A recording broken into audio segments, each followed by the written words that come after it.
Williamson County Regional Planning Commission is now called to order. There we do have a quorum. Are there any announcements, staff? Thank you, Mr. Chairman.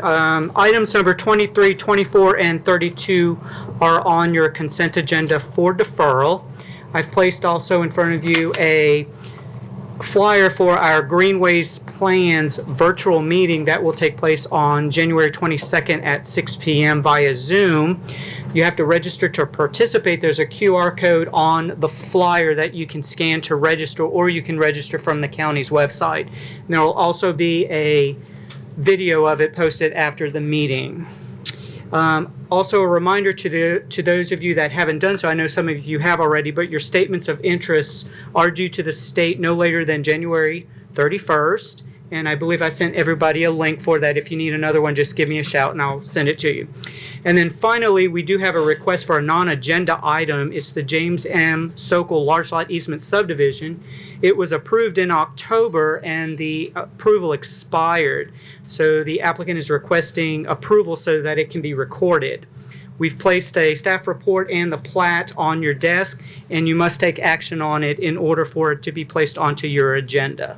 And so, Mr. Chairman, that would be the first thing you would ask for. That's all that I have. Okay. Do we have a copy of that? Yeah, it's on your. Let's see. Where's that? It'll go at the end of the agenda, though. Right. At the end of the agenda. Okay, It'll but go at the end of the agenda, but it's right here underneath that. Underneath the minutes. okay. We'll start off with, we have the non-agenda item.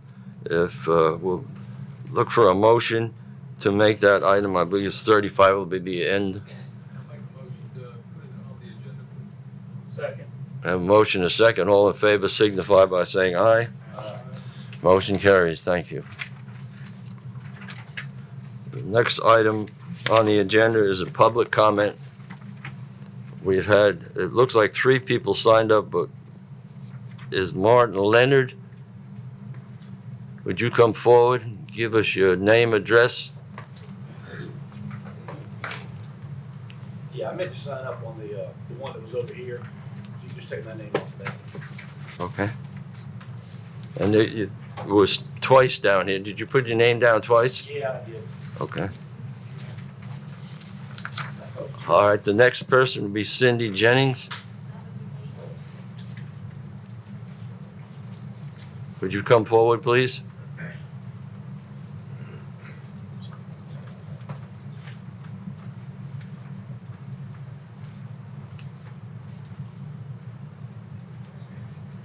Do I stand here? Yes. Do I stand here? Right there, ma'am. Okay, And give hi. us your name and address, please. Okay, Cindy Jennings. I live at 5486 Iona Drive. Okay, and you In have 3 Arrington. minutes to tell us whatever you want us to hear. Okay. What we understand is that there are 2 alternatives for Phase 4 of 5 and 6 on High Park Hill to get ingress and egress from their community. One of them is to take Florin to Iona Drive. Iona Drive is a very narrow street. We can't even park on the streets overnight. And a lot of times when you're going down there, when you're going down Iona, which is a short street, you have to pull over to let the other car come forward, that kind of thing. It's not meant for 78 more houses, potentially 150 more cars to be using. I live on the corner, and my office points out to the street. I sit there all day long watching, well, don't sit there watching, but I can see the kids riding their motorized bikes and their scooters and feeling very safe coming into our cul-de-sac. What I don't want to see is a car flying down Florin and hitting one of those kids. We have a lot of kids in the neighborhood. I worry about the traffic. I don't have skin in the game on that. I don't have any of my own kids living here. But to have an alternative for a street that has no houses and no kids and direct access to 96, I don't even see what the discussion is about, truthfully. It just makes more sense to me for the egress and ingress to be in an unpopulated area on a street that's already there than to bring it through another neighborhood with a lot of kids on the street. Thank you. Okay, seeing no others, at this time, we'll go to the commission for the December 11th, 2025 minutes. Has everybody had a chance to read them? Is there any questions, corrections? Or do we have a motion to accept them? For approval based on staff recommendations. We have a motion, a second. All in favor signify by saying aye. Aye. Opposed? Motion carries. Consideration of the consent agenda. Commissioner Hatcher. Yes, I am recusing myself of the consent agenda. Thank you.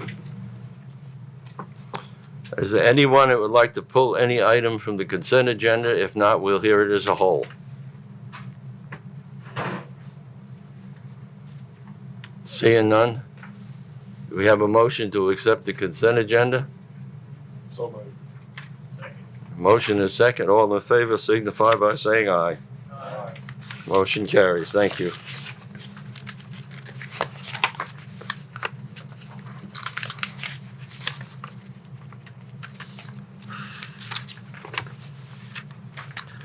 Under old business, number 22, the first item is Terra Vista Road Drainage and Erosion Control Bond Update. Is the applicant present?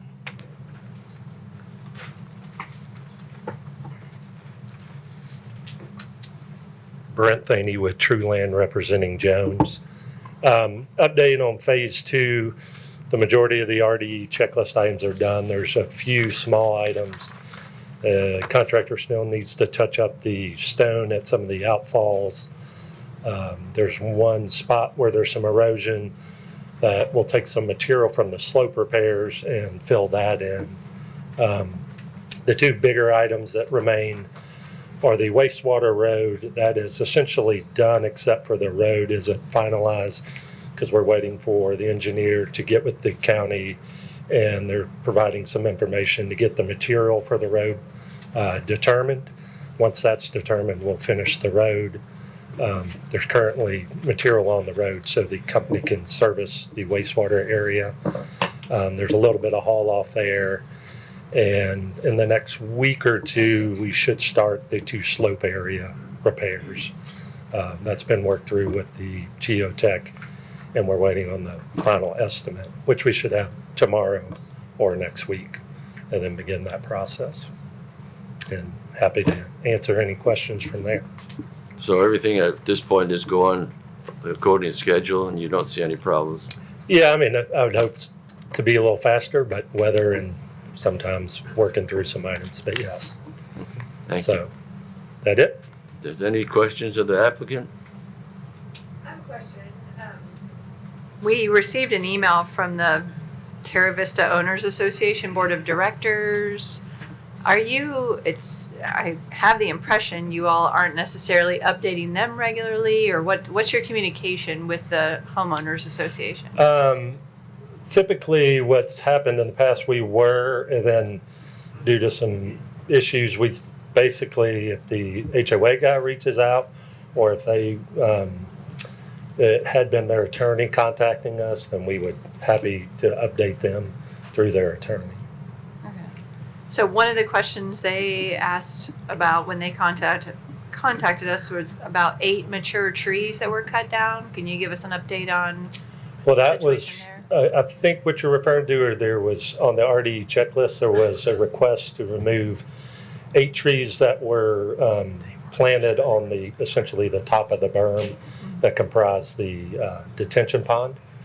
And the county had asked for those to be removed because they essentially, the integrity of the berm and root system. So, and those weren't on the original landscaping plan. And so staff, one of the questions in here talked about a tree canopy question. Is that standard met without those trees? Commissioner, I'd have to look at the landscaping plan to see whether or not that has been met. And that should be reviewed as part of the overall site plan that, for the common area that'll be coming, so that determination should be determined here in the near future. So you're saying with the county's like next site visit or something on work you're doing? Well, that is a separate area where all that landscaping is, so it's kind of tied into that. And do you have a timeline on the roadway for the wastewater treatment plant access? That depends a little bit on the engineer and the county. Hopefully, I'm hoping in the next week or two, because that's all we lack really to finish that. So Is a sign off or what do you? The material to be determined to what to build the road base out of, Okay. going up to the wastewater plant. So you need that determination, then it has to be constructed. I'm just wondering, Yeah, exactly. We've put a temporary road, if you will, there, but to finish it to what the county will require, that material needs to be, what stone makeup material is that going to comprise of to be able to build it? Can staff give us any updates on that? Sure. So they've made some great strides toward the checklist. As far as the wastewater road, Sure. the alignment's in, and it looks good, but the crusher run is washing, and that's not really a good material to keep from washing. So the engineer has reached out, and I've asked for them to provide additional information on how they can stabilize it. So I'm kind of waiting on them right now, the engineering T-Square, but I mean, there's still some things that are going to have to be done out there, but they've made some improvements. So, Okay. Thank you. Sure. No other questions? Okay, on the new business, then we'll go to item number 23, Artisan Acre subdivision is on the consent agenda for a deferral. Item 24, Coleman Road subdivision was on the consent agenda for a deferral. Item number 25, final plat review revised by Violet Meadows LLE subdivision containing 5 lots on 32.55 acres located off Violet Meadows Lane in the 5th voting district. Staff? Thank you, Mr. Chairman. The property is located off of Spantown Road, shown in red on the left side of the screen. The development totals 32.55 acres in size and contains 5 lots, shown in the pink. They are revising the plat in order to add 3 fire hydrants to reduce fire separation to the minimum requirement. The lots will be accessed via an access easement, which is shown in yellow on the left and middle of the screen. Resource protection standards have been met. Water is provided by Nolensville College Grove Utility District. Wastewater is handled via individual on-site septic systems, which the Department of Sewage Disposal Management has approved. This final plat is consistent with the preliminary plat, and staff recommends approval of the standard conditions outlined in the staff report. Thank you. Any questions? The commission, is the applicant present?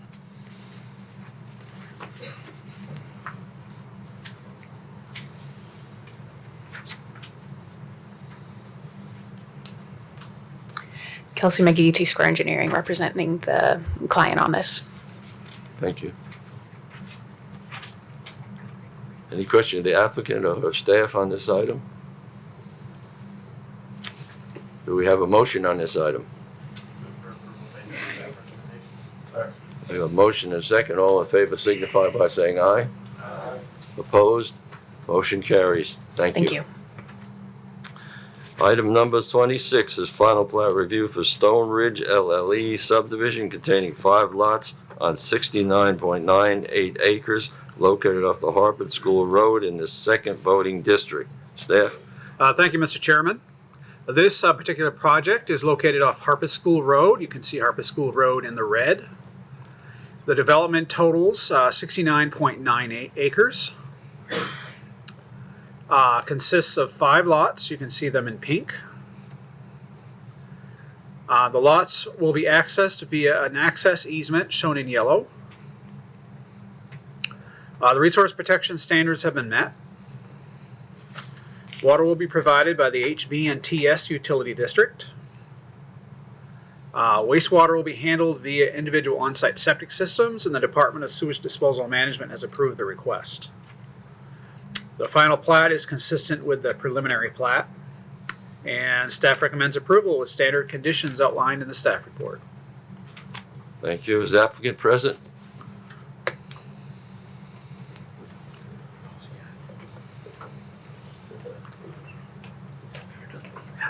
Hey guys, Taylor Husky and my brother Austin. Do you have anything to add to staff's report? No, sir. Could you hold on? Is there any questions of the applicant or the staff at this time?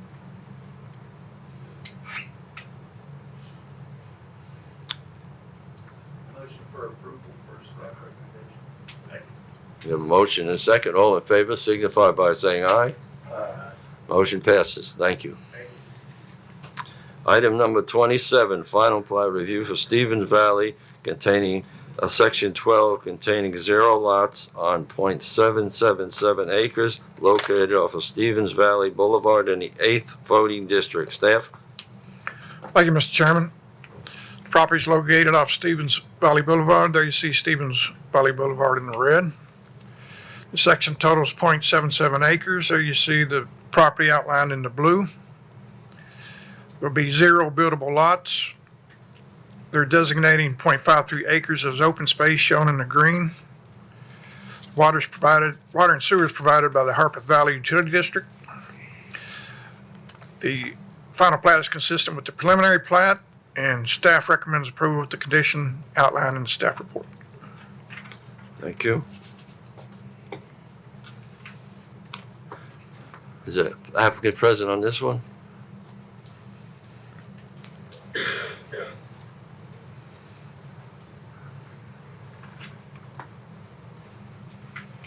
Good evening, Andrew Hawkins with Land Innovations representing the client. Do you have anything to add to staff's report? No, sir. Okay, thank you. Any questions of the applicant or staff on this item?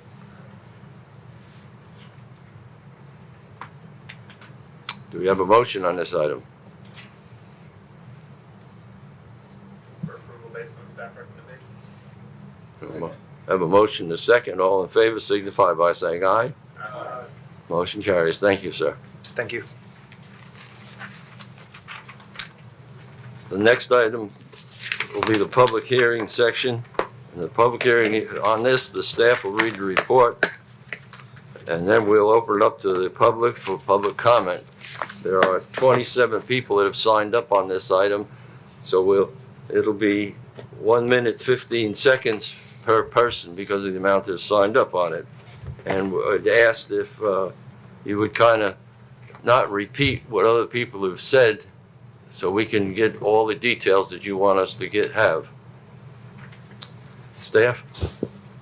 Item 28, concept plan for Kings Chapel subdivision containing 449 lots on 6.1528 acres located off of Mullins Road in the 5th voting district. Staff? Thank you, Mr. Chairman. This property is located off of Murfreesboro Road.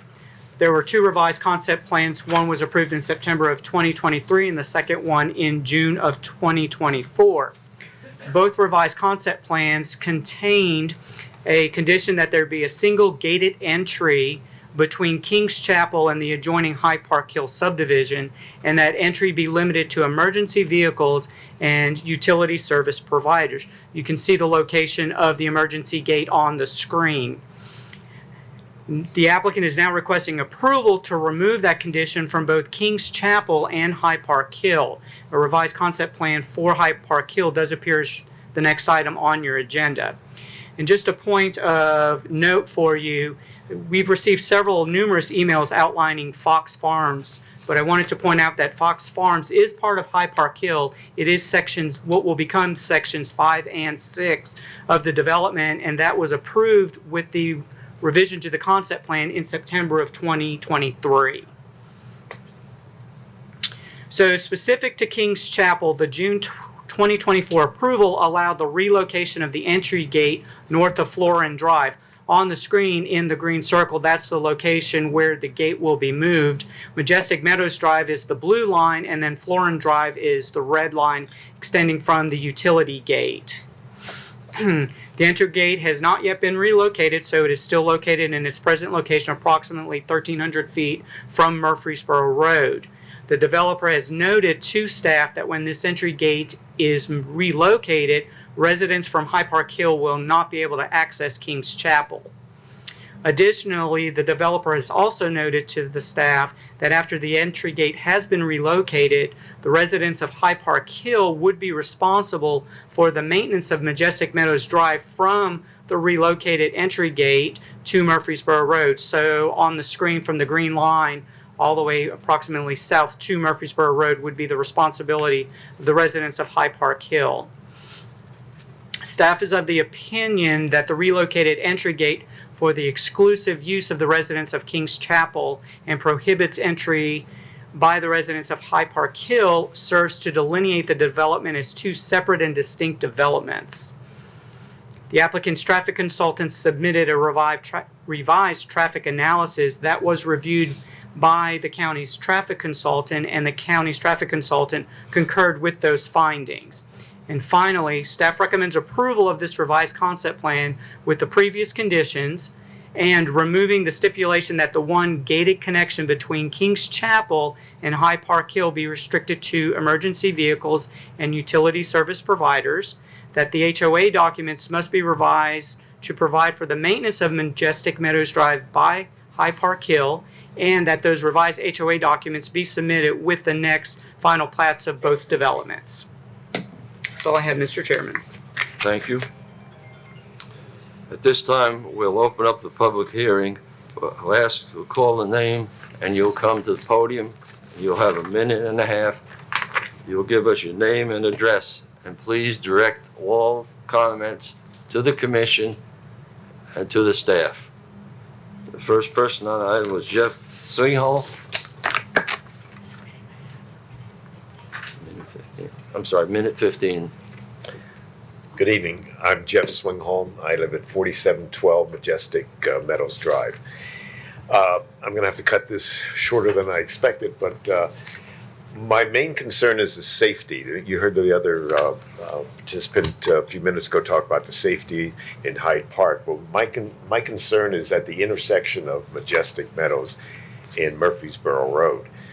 I know everybody here is grown up with Nashville. Okay, what I mean by that is in the last 6 years, the traffic on this road it's horrendous.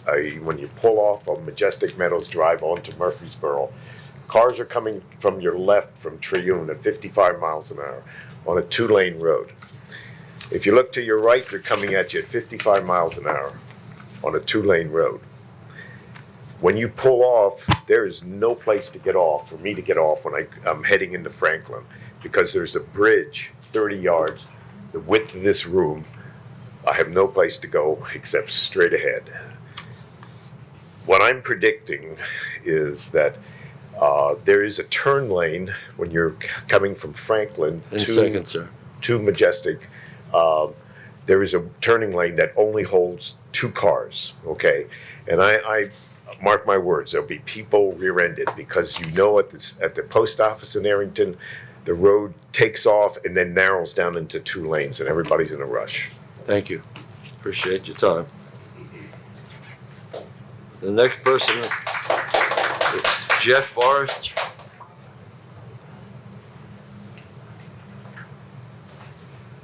Jennifer Forrest. You have a minute and 15 seconds, ma'am. Hello, my name is Jennifer Forrest. I'm a resident of King's Chapel, and I live at 4713 Majestic Meadows Drive. I have attended all 3 meetings that were at King's Chapel held by Greg Davis regarding the proposal. Based on those meetings, I want to make it clear for the record that there is significant opposition within King's Chapel to converting the emergency access restriction into a full access road for the High Park Hill subdivision lots. King's Chapel residents deeply value Majestic Meadows Drive. It is one of the reasons we bought our home. Residents walk, jog, walk dogs, children ride their bikes, their electric bicycles. It's used every day, all the way to Murfreesboro Road. It's a private road.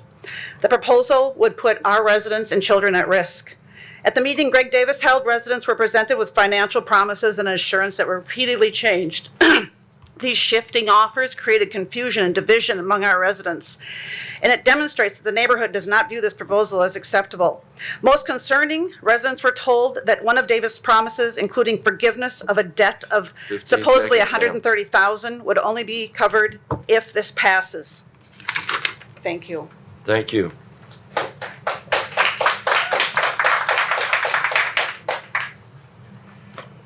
Let's see, Martin Leonard?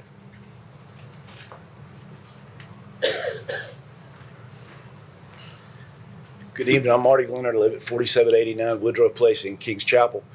My biggest concern about this whole thing is, what if we want to expand out and put the big fields beside of Majestic would be past the gate that we're having to be moved back? What if we wanted to put a soccer field out there, a baseball field out there, a playground for kids? That's all our open area. Now we can't go in and then later on move that back so the kids can't get past it. They don't have to get past it to get to any of that common area. Any amenities we build out there will not be accessible without going through the gate. And we don't want that. The other thing is, what if somebody comes off that road and it has a wreck on our road? They're coming through that gate and they come out and have a wreck on our road. Who's going to handle the liability of that? We own it. Okay? They don't own it. We own it. So who's going to be the legal responsibility? And you say you're going to put in there in the HOA documents, they're going to take care of it. How much are they going to take care of? What if the cost is exorbitant and that division says no? Thank you. Kevin Mann?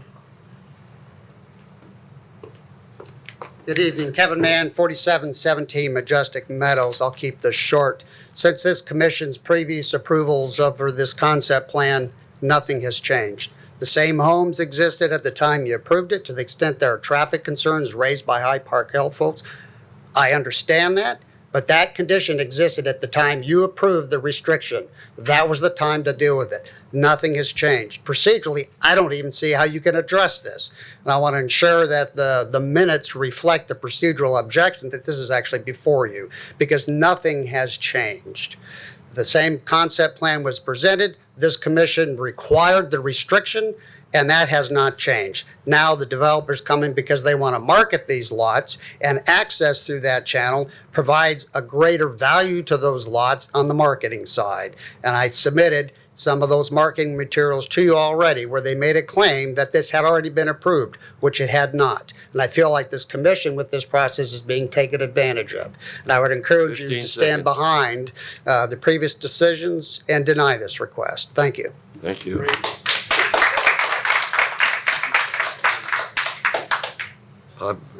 June Kermis? Kerzimis? I can't read their writing. K-U-Z-M-A-R. K-U-Z-M-I-C-H? Yes. Jim Kuzma.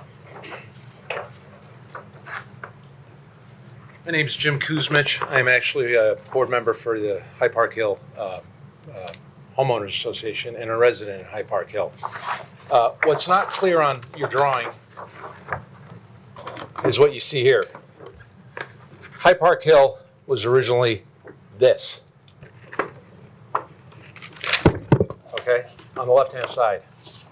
What is being added are phases 5 and 6. They are included in High Park Hill, but they're distinctly different. Okay? Opening up this road, Majestic Meadows to High Park Hill, phases 5 and 6 will in fact give quicker access to 5 and 6. It will not impose any burden on King's Chapel, and it will reduce any kind of burden on Iona and High Park Hill. Now, the condition that the staff has put on this in a recommendation is that High Park Hill pay for all this maintenance. We approve, we're in favor of opening this up, but we think High Park Hill 5 and 6 should be the only ones responsible. We believe that a sub HOA should be created, and that this commission should make it a condition that a sub HOA be created for 5 and 6 in High Park Hill, and put the responsibility on them, because Your time none of is these up, homes sir. get any Your time is up. benefit from it. Thank you.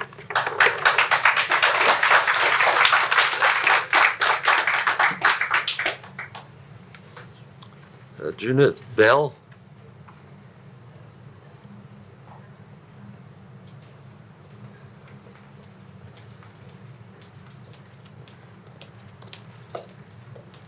Good evening. My name is Justine Dell. I'm a resident of High Park Hill. The revised concept plan is a revision. We're requesting that it be approved to give full access to Majestic Meadows, not to King's Chapel. There won't be King's Chapel access. And exclusivity of King's Chapel from High Park Hill should not be the priority for safety of every resident in Arrington, especially King's Chapel and High Park Hill. Right now, the proposal makes all traffic go through our streets where we have numerous children, and there are none on Majestic Meadows. None. There's not a driveway, not a home, and the gates will be pushed back at no cost to King's Chapel.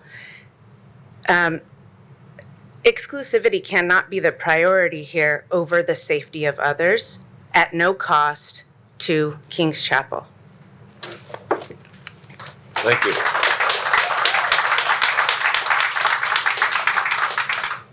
Paul Forrest?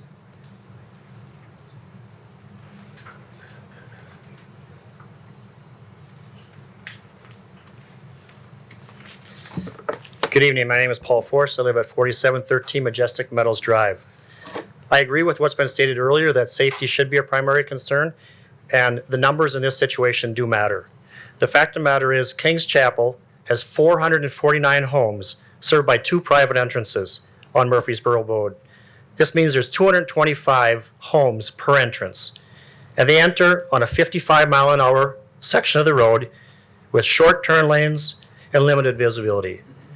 On the other hand, Hyde Park Hill, including sections 5 and 6, has only 235 homes also served by 2 entrances. That means there are, and that section of road is only 45 miles per hour.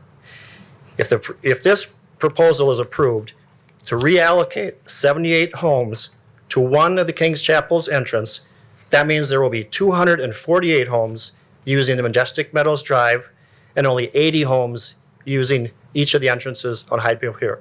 15 seconds, sir. That is not an equal distribution of traffic. It's unreasonably burdening one section of road that has a higher speed limit with less visibility with 248 homes versus 80 homes each of the other ones. That's not a safe distribution. Thank you.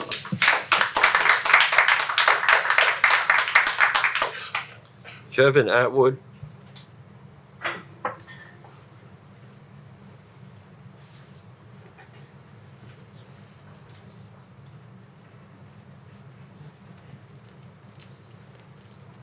Hello, I'm Kevin Atwood. I live at 1149 Meadowbridge Lane in Phase 1 of King's Chapel. I've lived there for over 19 years. And I have a different opinion than some of the other King's Chapel residents. The proposition by the developer, I think, will be of great benefit to us with the extension of a fence and walking trail in that open space that's gonna, I heard somebody say it's gonna be cut off, but that fence goes all the way up to where the current gate is now, and then would cut over to the trees, which I think would give us more privacy instead of less. And there's a walking trail proposed that would be in that open space that extends from the covered bridge all the way around, and I think that would be of benefit to us. And then also they've proposed to pave our main entrance road, which hasn't been paved in years, and that would save us money from our reserves. And so I just wanted to say I'm in favor. Thank you. Thank you.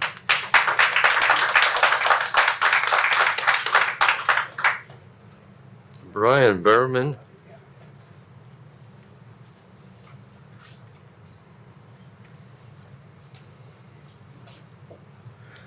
Brian Berman. I'm a resident of King's Chapel, 4092 Kings Camp Pass.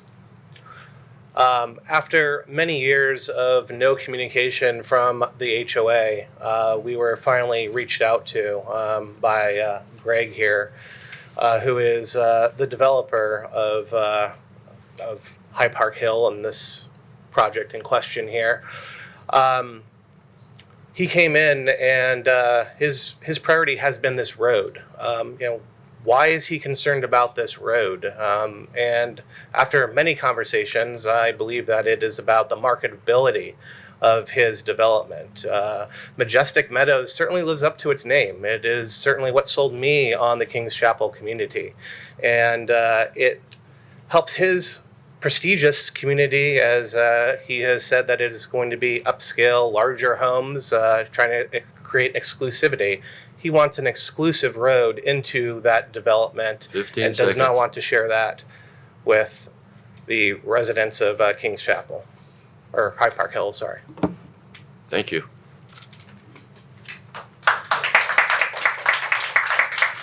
Christine Holland?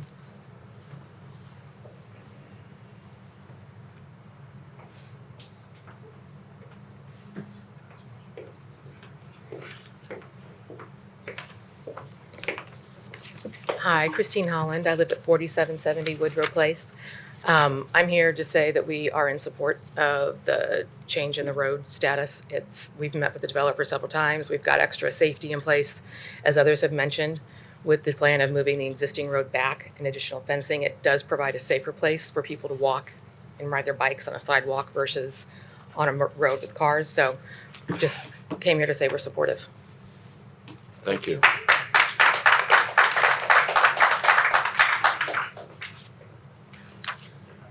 Is it James or Jim Holland?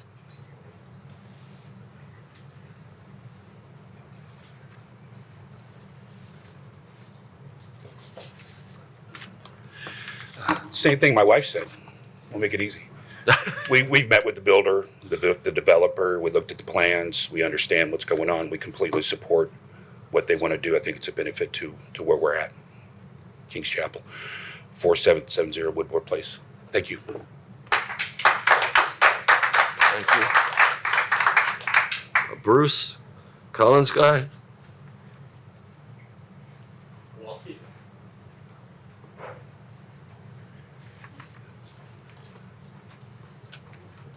Hi, Bruce Kowalski, 4314 Kings Camp Court. Just to give you a little perspective, I walk this road, Majestic Meadows, all the time. So from the bridge to Murfreesboro Road and back is about a mile. When I walk it with my wife, a little slower, call it 20 minutes. In that 20 minutes, by the way, there's not kids playing all over the place. There's not bikes all over. Not true. I see one other person when I walk, and I do it 9 o'clock in the morning, noon, 4 o'clock in the afternoon. And while I'm walking, if I see 0 cars some days, maybe 1, maybe 2, maybe 3. Let's take the worst case scenario. We see 3 cars that day.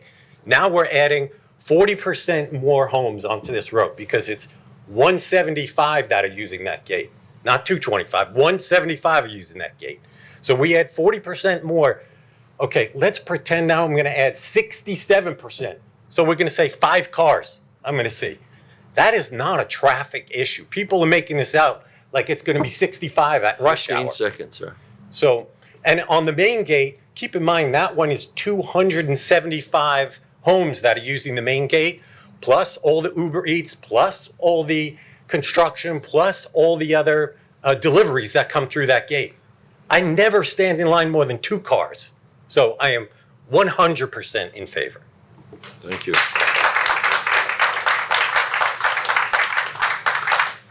Carrie Gordon?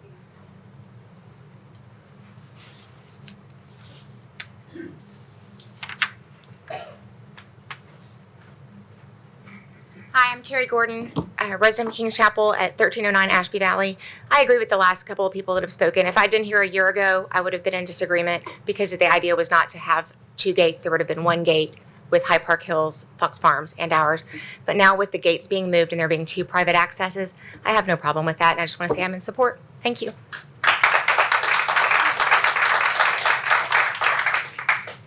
Bryson?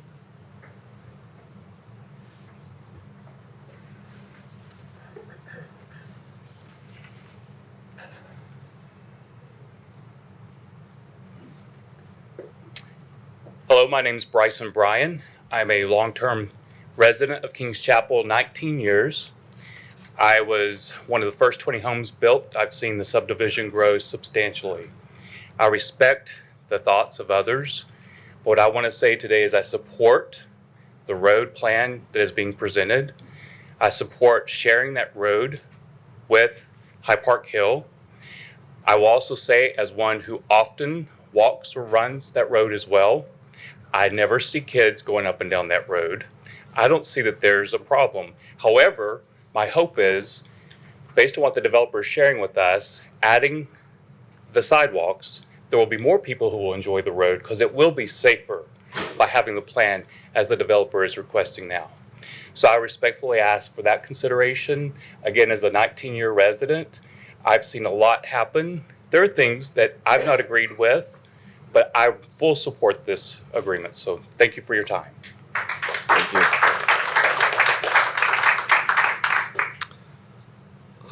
Kelly Bauman.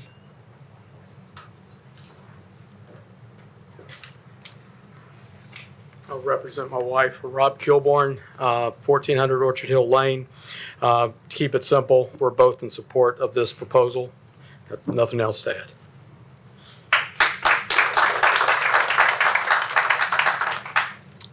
You say you're Robin? I'm Robert Kilborn. Yeah, Rob. Okay. All right, thank you.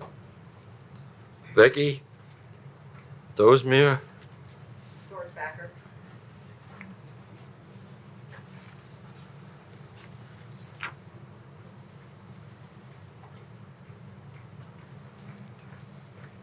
Good evening, Becky Dorsbacker, 1233 Old Spring Trail. I am here in support of the gate being shared with High Park Hill Fox Farms. As stated earlier, if we would like to build a soccer field or whatever, that land still would belong to King's Chapel and we would have the ability to do that. We're only talking about sharing, which is what one of the reasons why I moved to the South is the kindness and willing to give to other people. The developer has been nothing but, to me, open and communicative with us, and I support it. As said before, there aren't many children there, more deer than I see kids playing. Having the sidewalks is great. The fact that they're offering to do things for us before they turn over the HOA is also much appreciated. Again, the roads that were mentioned being paved, the main entry, that's something that'll be done no matter what happens, and the developer has said that to us. I just want to point 15 out seconds. quickly that the main entrance that's there now is much shorter than the one that we're planning to share, and we have many more cars coming in and out of there without any issues. Thank you so much.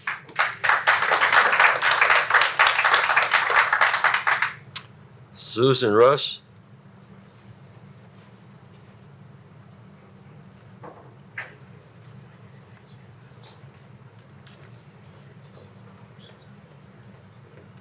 Hello, Susan Russ, 1004 Orchard Hill Court. I've been a resident of King's Chapel for 13 years. I am in full support of this proposal. Being able to have High Park Hill pay for the maintenance and the landscaping of this entrance will help to keep our HOA fees at a minimum. I think we all would be in support of keeping HOA fees down. So, thank you. Thank you. Mike Kilbridge?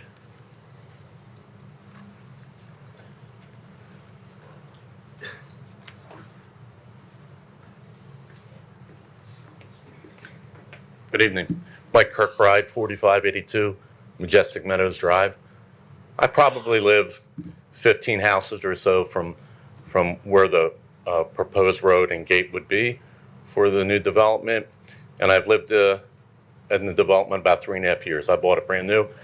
And there's been a lot of conversation. It's very interesting how people see things, see the same picture and see it very differently.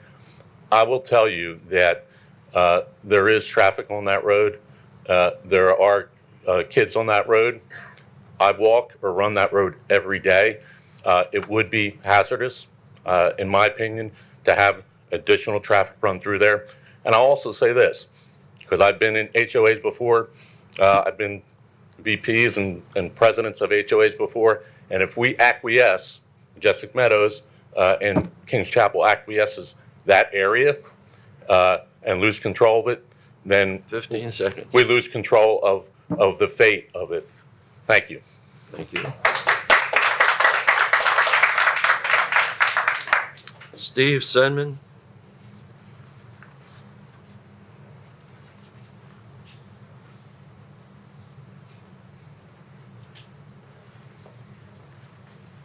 Good evening. My name is Steve Setman. I'm at 1205 Old Spring Trail, and I've lived there 8 months. So I'm not going to have too much to say other than I appreciate the time and listening to our neighbors here, but I am in support of what's happening. Thank you. Thank you. Cindy May.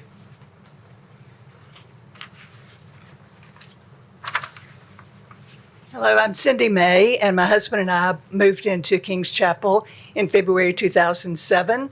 And when we moved in, there wasn't a whole lot there, but we saw a vision of what might be there one day, and some of the things that happened exceeded my expectations.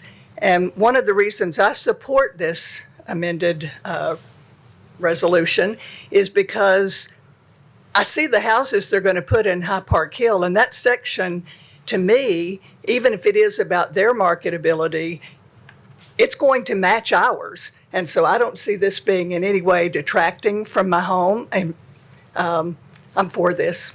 Thank you. Thank you. Martin Leonard.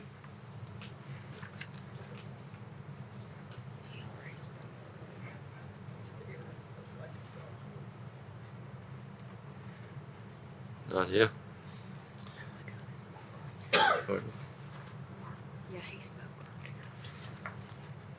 Jim Kenzemet.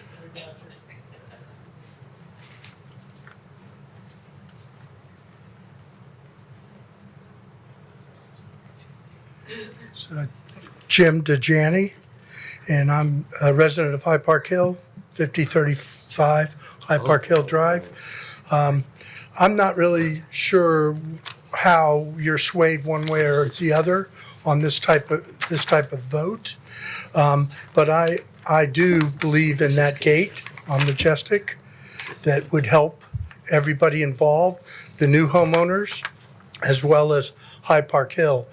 On one road on High Park Hill has roughly around 35 homes, and Ayana has around 38 homes.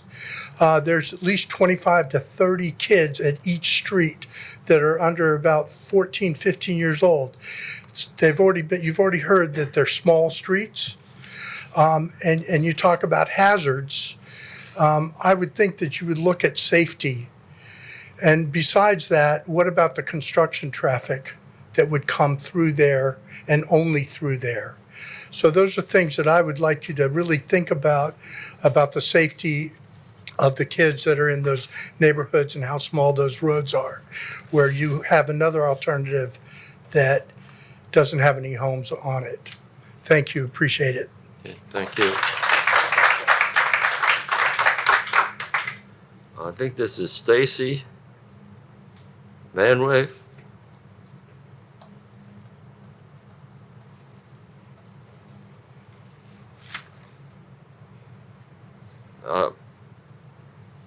Okay, that's what it looks like to me, but it's kind of scribbled down here. Fresco, Samuco. Say it again? Yeah. Fausto? Yes.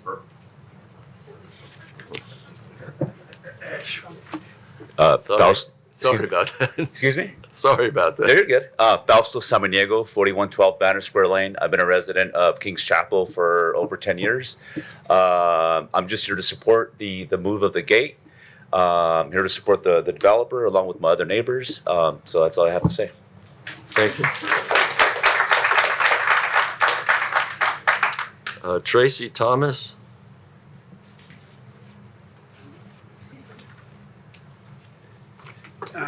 Tracy Thomas, 4108 Banner Square Lane. Been a resident of Kings Chapel for just under 5 years, and I love everything about Kings Chapel. I love the vision of the developer and what he's done, so I fully support what they're doing now.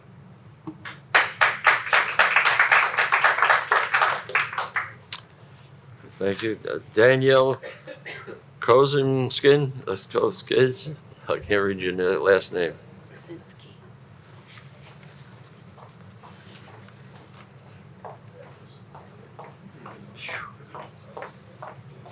It's Kaczynski. Kozinski, thank you. My name is Danielle Kaczynski. I live at 4112 Catherine's Branch. I've only lived there a year, but I absolutely love King's Chapel. I go in and out of the back gate exclusively. So I see the traffic. I see no kids. I see no traffic that anyone should be concerned about. I appreciate what the developer is offering to help when the community is turned over to the HOA.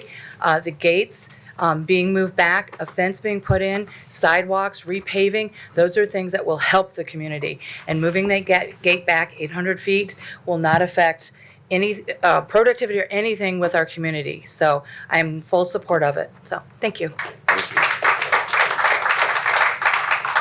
Marcus Owen. Hi, Marcus Owen, 4804 Woodrow Place. This is in the best interest of our community. I'm fully in support. We're going to improve the safety by having sidewalks in a place where people are walking on the roadbed today. We'll have sidewalks, and that'll be a better use of the property, and I'm fully in support. Thank you. Ken Mangum. Ken Mangum, 4801 Woodrow Place. I'm in full support of the concept of the gate. I think it'll make our community safer. It's better for us financially. And we'll have a sidewalk where these guys that walk will be out of my road now.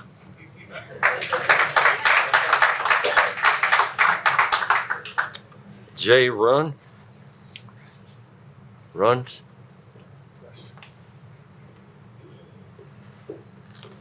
Jay Russ. Okay. My name is Jay Russ, 1004 Orchard Hill Court. I've been a resident of King's Chapel for 13 years, but as the staff knows, I'm also part of the development out there. So I won't, there's been a lot of things said. I just want to say one thing different than they've said. As part of the development team, one of the things that I always look at, first of all, I understand people have different points of views, and that's what this country's about. And people can agree and disagree and have different points of view, and that's perfectly fine. What I do is when I look at a situation like this, because I'm part of the development team, is how it affects not only their property value, but how it affects my property value, because I'm part of the community as well. And for the past 6 years that I've been part of the development team, that's one of the things that I've always done as well. And so I wouldn't be part of the development team if I didn't believe what we're doing is good. So I just wanted to say that. Thank you.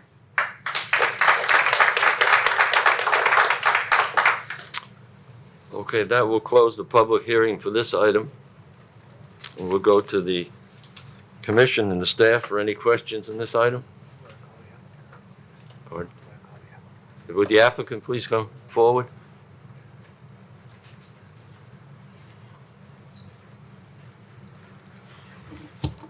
Hi there, my name is Will Crunk with Crunk Engineering. I'm the applicant representing the developer for this item. The application for the revised concept plan is not proposing any lot, roadway, or any other layout changes. Our intent is to remove one of the condition items that was part of the original approval of the concept plans for both Kings Chapel and Hyde Park Hill phases 5 and 6.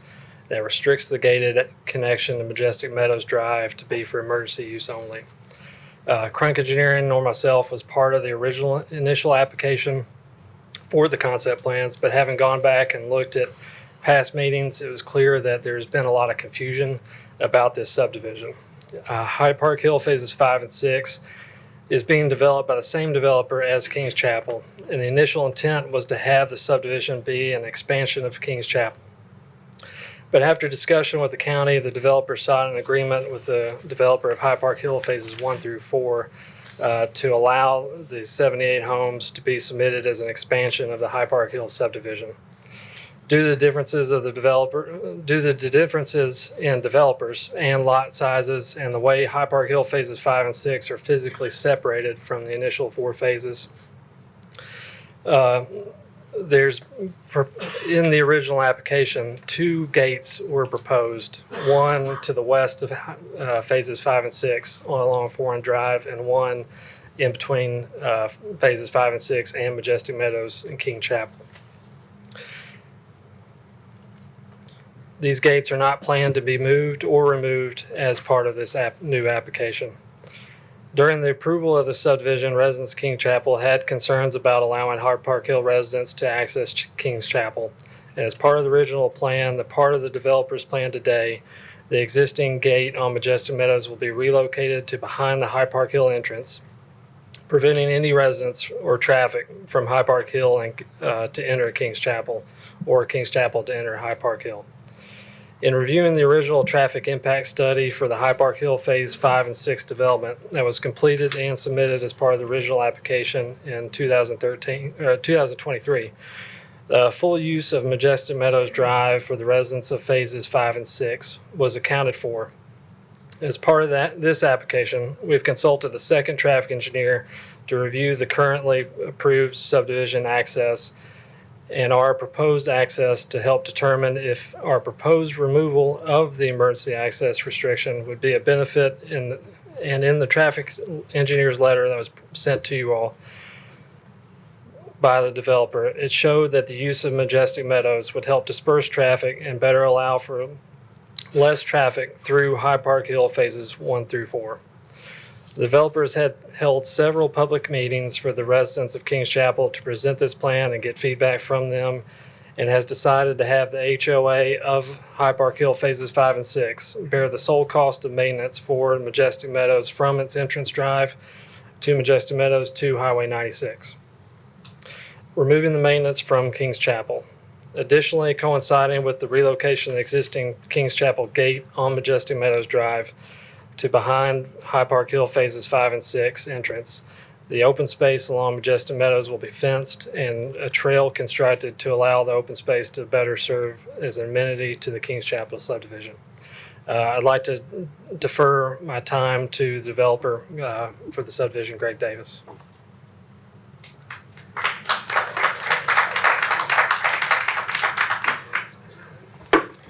Chairman, members of the Planning Commission, and staff. My name is Greg Davis.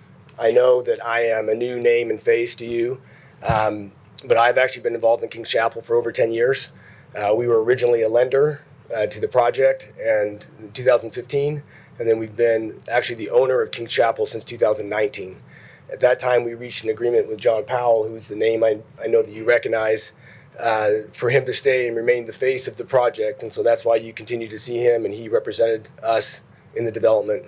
But we've been the owner.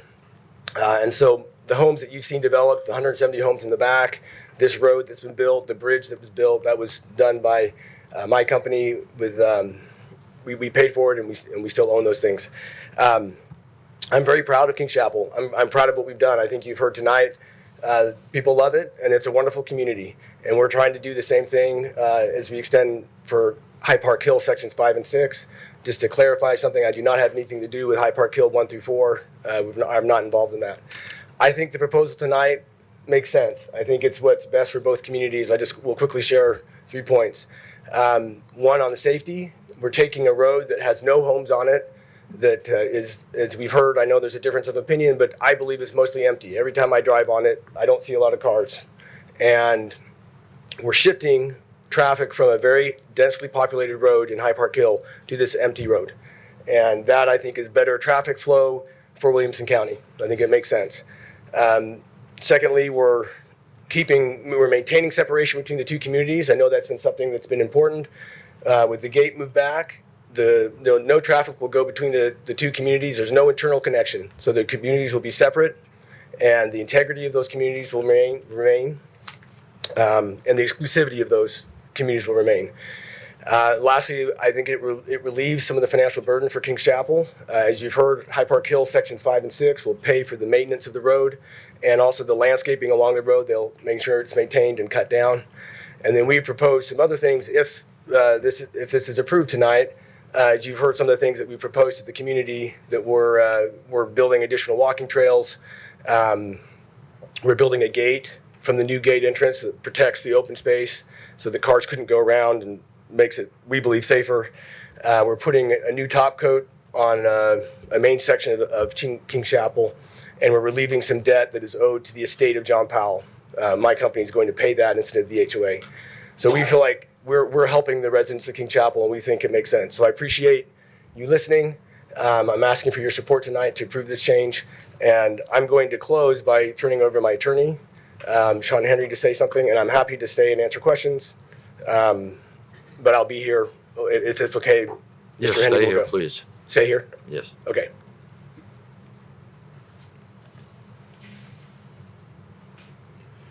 Mr. Chairman, members of the Planning Commission, my name's Sean Henry. I'm a land use attorney representing Mr. Davis and his company that owns the property in which Majestic Drives is located. One of the reasons we want to get back in front of you all was to clarify some of the statements that we had seen on prior videos during prior meetings that occurred last year and years before. This property, again, is owned by Ashby Communities HPH LLC. That's Mr. Davis's company. It's not owned by that property, and the road is not owned by Kings Chapel HOA. In fact, none of the roads yet have been turned over to the HOA. They will be, and that process is getting underway and will be done this year in 2026. But presently, Mr. Davis and his development company owns those streets. One of the important things here, and I think you've probably heard it as basis for supporting this proposal, is that the section of this road for maintenance purposes, the folks in Kings Chapel will be relieved of that maintenance burden and frankly, the liability burden that they presently have. That'll be borne by the new Section 5 and 6 within High Park Hill.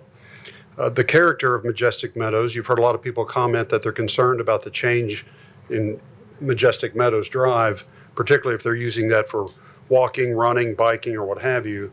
Of course, some of those things are not supposed to occur on a street, whether the street's public or private.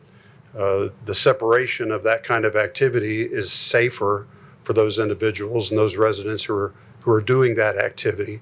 And my client is proposing to do just that. So the use of Majestic Meadows will become safer because it'll be limited to vehicle traffic and not a joint use road for pedestrians. And I want to read real quick the conclusion by the traffic engineer, Gillian Fishbach, who concluded her analysis stating that it's appropriate to include connectivity to Majestic Meadows Drive in order to adequately distribute the traffic, and it would help limit the impact of the traffic volumes on the residents of High Park Hill without adding traffic volumes within the gated roadways inside Kings Chapel. So you have a cohesive development pattern here with two subdivisions using private roads, and we're talking about this one very limited change that will only increase the safety and security of all the residents that live within it. And so we ask for your support and your approval. Thank you. Thank you.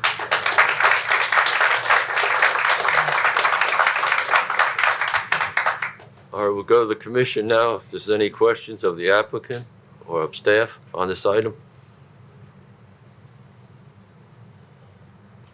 I do have a question. One of the original reasons for having this as emergency access only was because the max lot count had been hit and there was not a desire to commingle amenities and things like that and have access between the two. Staff is comfortable that this still maintains and addresses that.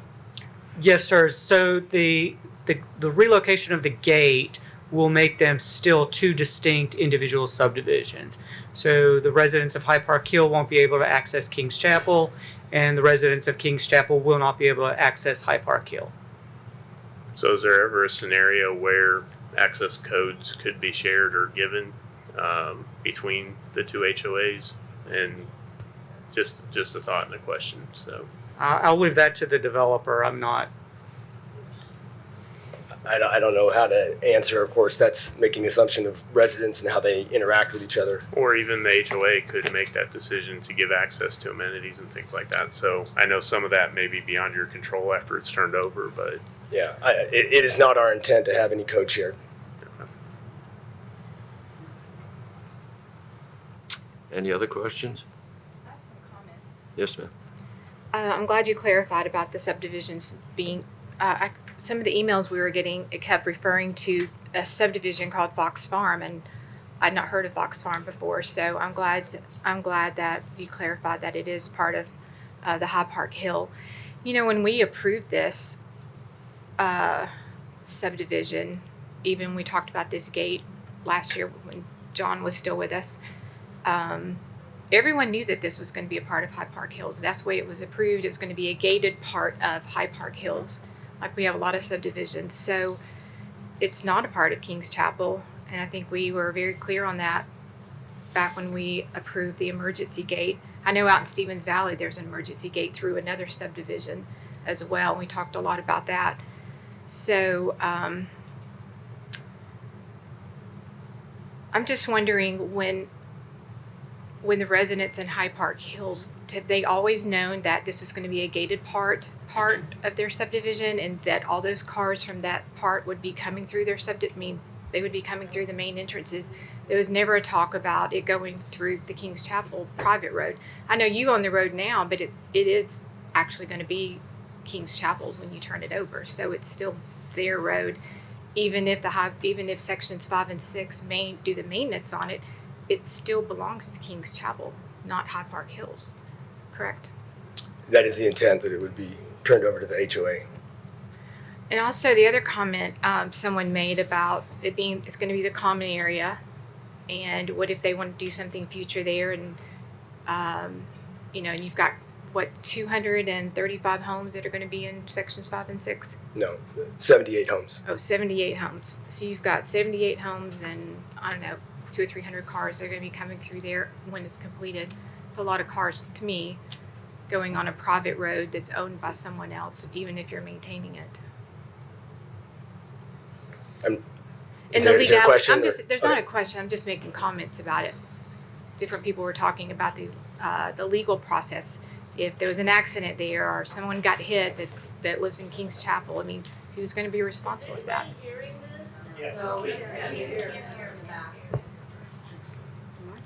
Is my mic on?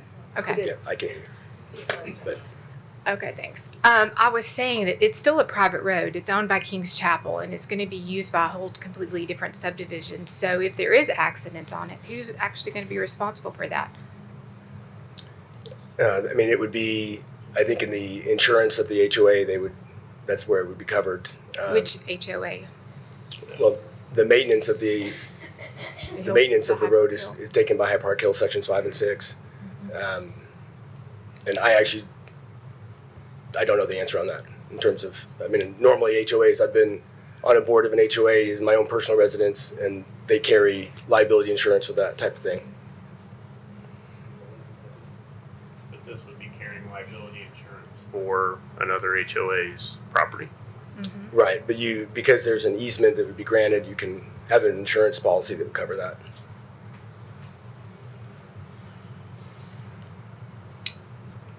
Any other questions on this item? I've got a question about the Yes, sir. traffic study. Did the traffic study indicate a necessity to upgrade the turning lane into Majestic Meadows as part of the findings of the traffic study?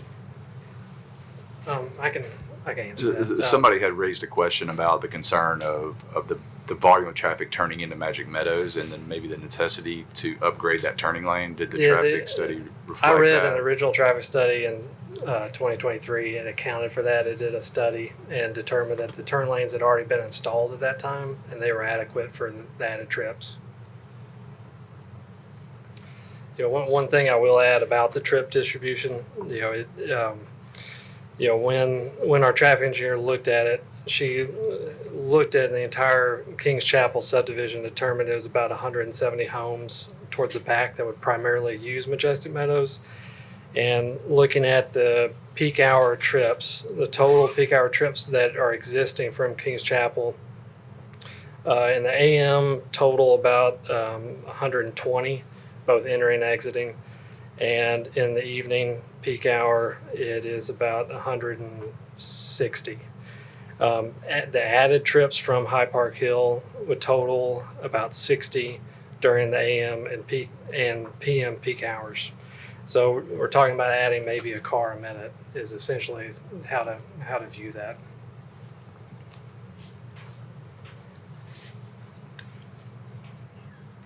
I've got a question on that same topic, but was that traffic study adding the extra houses that's coming off of 5 and 6. Correct. Yeah, that extra 60 cars a minute is specifically from phases 5 and 6. Not a minute. But not Not sorry. just 60 a minute. Not 60 a No, minute. sorry. Yeah, 60 cars per the AM peak hour and PM peak hour. Sorry, thanks.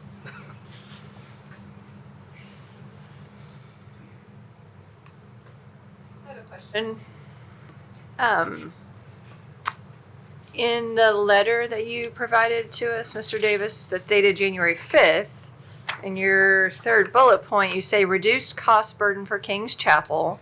The HOA for High Park Hill, sections 5 and 6, will assume the cost for the shared portion of Majestic Meadows Drive, equitably redistributing the road maintenance burden between the two communities. But I think tonight you're saying actually High Park Hill 5 and 6, just that HOA would take on the road maintenance burden. Is that true? Yes, and that's what I meant to say there. If that Okay. is confusing, I meant to say that what you just said, 5 and 6 will carry the maintenance. And so that was a point that was brought up by someone earlier, that the High Park Hill phases 1 through 4 and a financial burden on them versus High Park Hill section 5 and 6. And you're making that clear that it would be only 5 and 6. The HOA for that would be responsible for this additional road maintenance. Correct.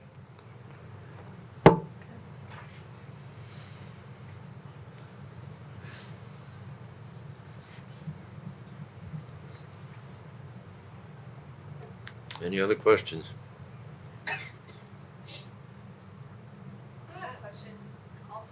I'm thinking maybe for Christy Ransom regarding this whole like ownership of this road versus maintenance and how liability, how might that work and how does that come into play? Well, so there's a couple of different ways that it can be accomplished, and given the different parties involved, I'll probably be looking to developer's attorney for like a belt and suspenders aspect to it. The ownership would remain with the HOA of King's Chapel, but I would think that they would have to address it not only in the CCRs of both entities. It sounds like there's going to be a separate CCR section, covenants and restrictions for that section 5 and 6. So I would look for the CCRs of the entities to address that. But then also it sounds to me like, and again, I would discuss this with the developer's attorney, that there would need to be perhaps an access easement, a maintenance agreement. So any one of those things could probably address it. But in this case, I think for extreme clarity purposes, I'd be looking to a couple of those different instruments to address it. And that's something that the staff would require to be submitted, that I would have to review and advise you all on before those sections are allowed to access it.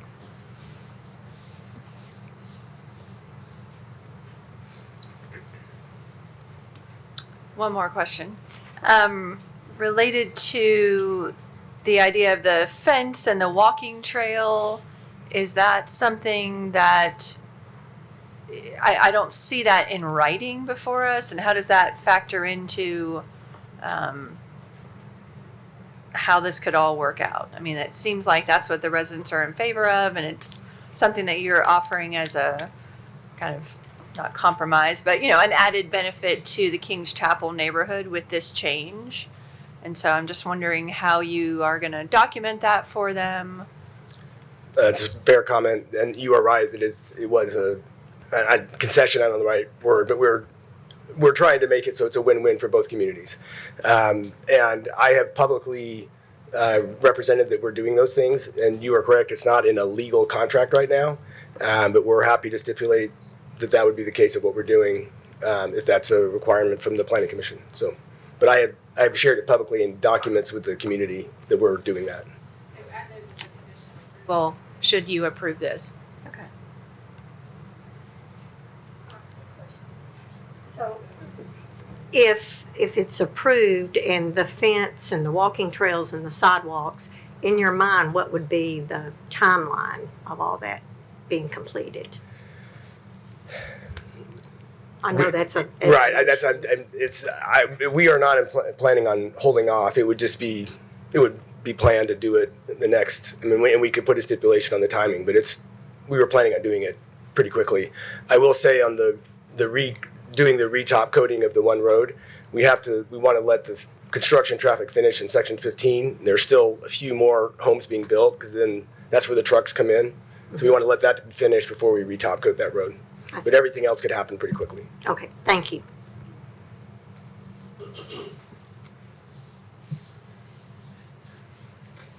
And from everything I've heard so far, am I correct that both the homeowners associations are in agreement with this? Since they're gonna be Yes. sharing expenses? Yeah, and you can hear all the chatter behind me. The declarant is still in control of the HOA, so the Kings Chapel HOA supports it, but it's controlled by the declarant. And the HOA of High Park Hill, I believe, I can't speak for them, but he spoke tonight, and I believe he supports it. Thank you. Any other questions? Last comment. I'm going to go back to our meeting where we actually denied this for all the reasons that we denied it. The road, we've gotten a lot of emails, and I would probably say it's 50-50-ish for supporting it, not supporting it.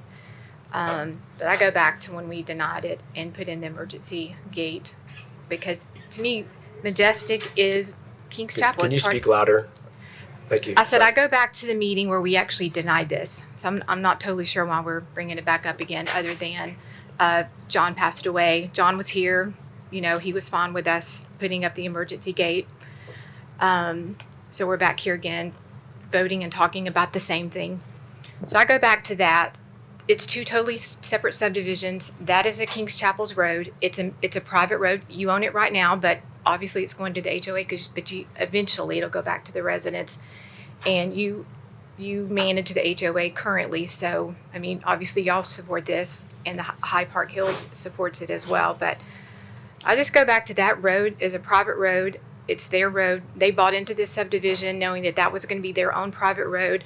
All the residents of High Park Hill, when they bought, they knew that this was going to be a gated part of their subdivisions, and there are going to be winding roads. I know several people commented about the roads being so small and narrow, but they're actually approved standard subdivision roads. So there's really nothing, you didn't go in and put small roads, in the subdivision, so they're standard.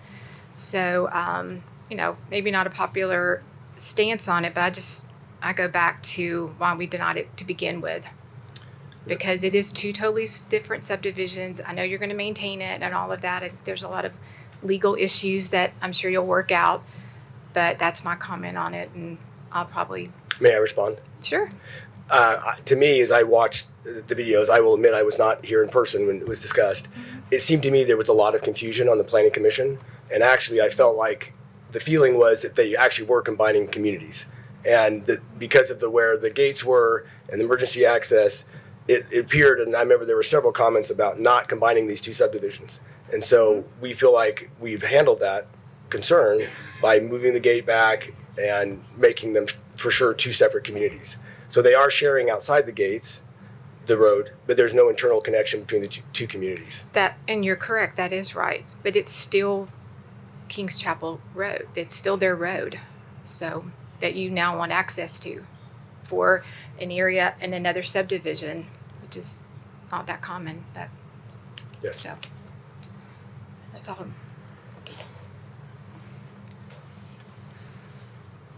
Anything else?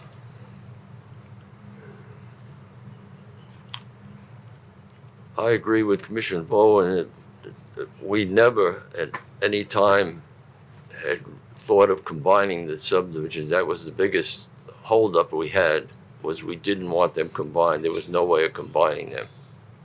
And we are combining them now, so I think that's kind of clear. Okay, is there any other questions?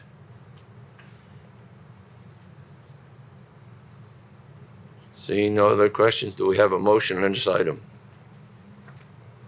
I move that we recommend approval in alignment with the staff recommendation with the amendment, or that a condition of approval is the publicly stated promises of a fence, walking trail, and road repaving. I think those are the three that I captured. Sidewalks.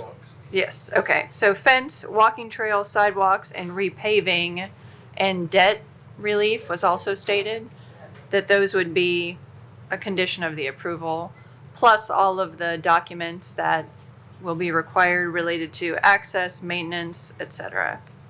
Excuse me, last time this came up, you guys No. Thank you. You guys provided No, sir. No. Have a seat, sir. Have a seat, sir.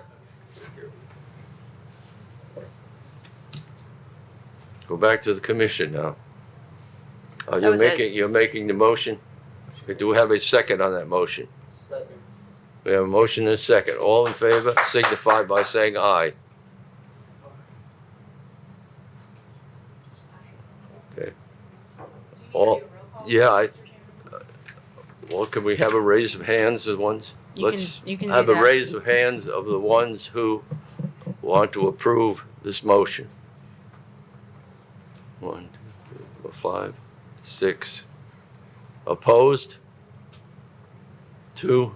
Motion carries.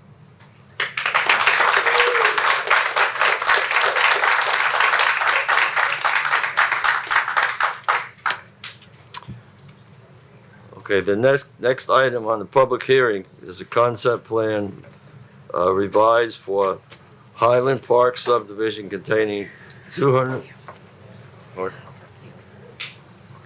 it's High Park Hill, I'm sorry, High Park Hill subdivision containing 235 lots on 356 acres located on Murfreesboro Road in the 5th voting district. Staff? Mr. Chairman, I'll wait just a moment while Okay, that's fine.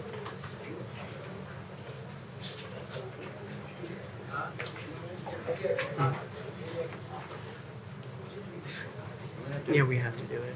We have to. 6 yes and 2 no. Yeah, there are 10. What was Eddie's vote? 2 These opposed. two said no. Robin, Yes. Robin and Brian. 1, 2, 3, 4, 5, 6, 7. You abstained. Oh.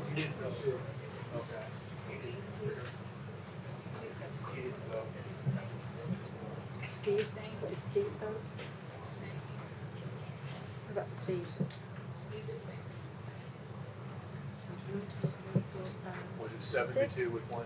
Yes. 72 Yeah, that's 9. with one abstention.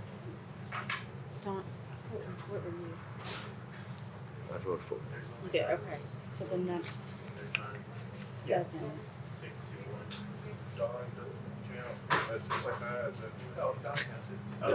It's 7 yes, 2 no, and then 1 abstain. Sorry.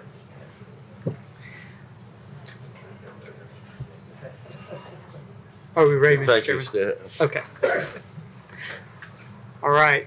This property is located off of Murfreesboro Road. There was a revised concept plans were approved in both September 2023 and June 2024. Both revised concepts contained the condition that there be a single gated entry between High Park Hill and Kings Chapel, and that entry be limited to emergency vehicles and utility service providers. And now the applicant is requesting approval to remove that condition from both High Park Hill and Kings Chapel. The revised concept plan for Kings Chapel was just voted on. And again, one note for you is that we received the many emails about the Fox Farms that is part of High Park Hill for sections 5 and 6 that was approved in September 23 as part of the development. Specific to High Park Hill, the June 2024 approval allowed the removal of the entry gates at the main entrance and the placement of an entry gate between Section 3 and future sections of the development. You can see where the entry gate between Section 3 and the future sections is located on Florin Drive. The developer noted that when the entry gate on Florin Drive is constructed, that the residents from Kings Chapel would not be able to access High Park Hill. The applicant's traffic consultant submitted a revised traffic analysis, and it was reviewed by the county's traffic consultant.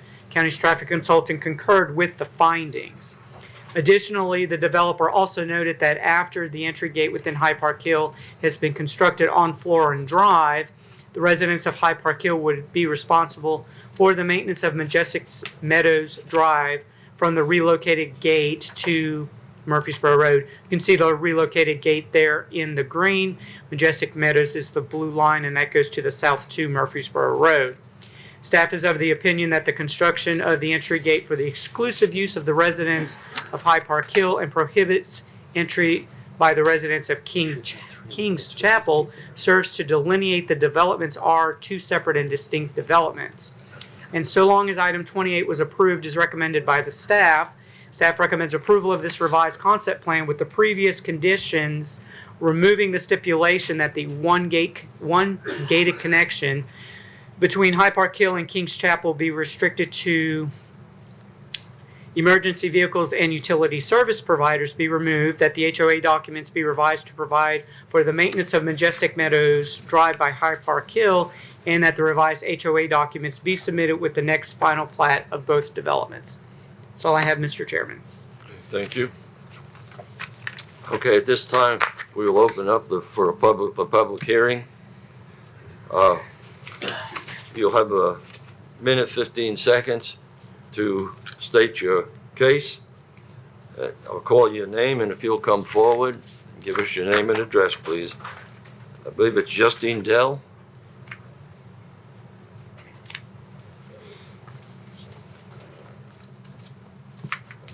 Hi again, Justine Dell, High Park Hill, part of Phase 3.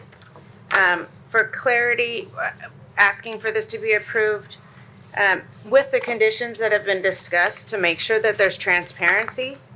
The assumption that Phases 1 through 4 knew anything about 5 and 6 is an assumption, although there were public hearings that happened in 2023.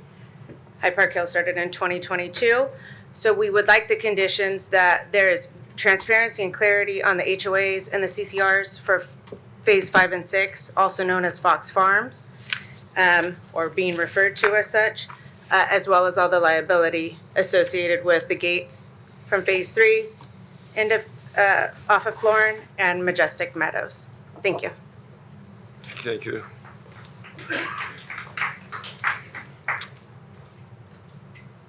Greg Cooley? What I was trying to say earlier is last time you guys combined these two items because you're voting on the same thing. And I didn't want us to have to speak twice. But you guys have already voted. I'm not sure what you voted on because the restriction in the gate is actually on High Park Hill. So I'm not sure what you guys just voted on with King's Chapel. But anyway, this began as two separate private neighborhoods with no road connection. It became emergency only gate in the name of fire safety. I hope it's finally clear to some of you who have been around that this was never about emergency access. It was always about connecting these neighborhoods. What should shock everyone here is the complete reversal in the staff's recommendation. They now recommend allowing full resident access when they previously recommended it be emergency only. Robin gets it. What she said was right on. Moving our entry gate up the road does not change the fact that this will be all King's Chapel property. And that it's our private roads that you're meddling in private property, forcing one private neighborhood to allow another private neighborhood to use. Let me remind you, because nobody seems to be talking about it, these lots already have an approved access through High Park Hill. This commission is not required to give a second entrance to them to build all the homes they've asked for. Sir. They do not need King's Chapel roads. Thank you. Cindy Jennings.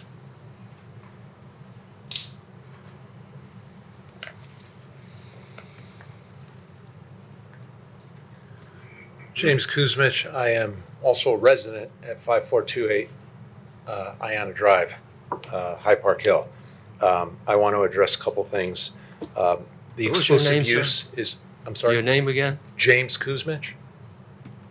Okay, thank you. The exclusive access or exclusive use is only for 5 and 6.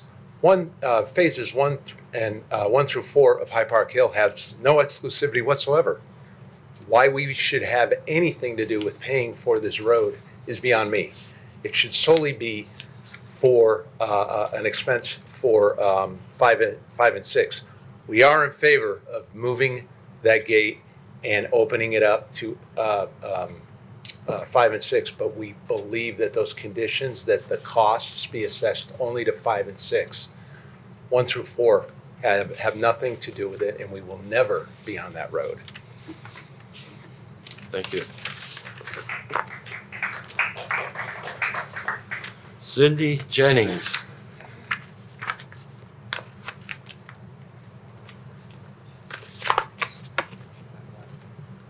Okay. Martin Leonard. Okay. Jim Dodger.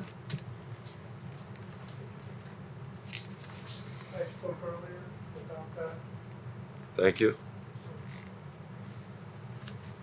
Neil Buckler. Gotcha. My name is Neil Baltooth. I live at 5435 Iona Drive. I just want to add 2 points to the approval here. We mentioned a lot about kids in High Park Hill, so this gate deviating traffic from going down streets that kids play on. I'll also add to that there are 2 bus stops on Iona, and there are 2 bus stops on High Park Hill. Buses traverse those areas in the mornings, pick up children.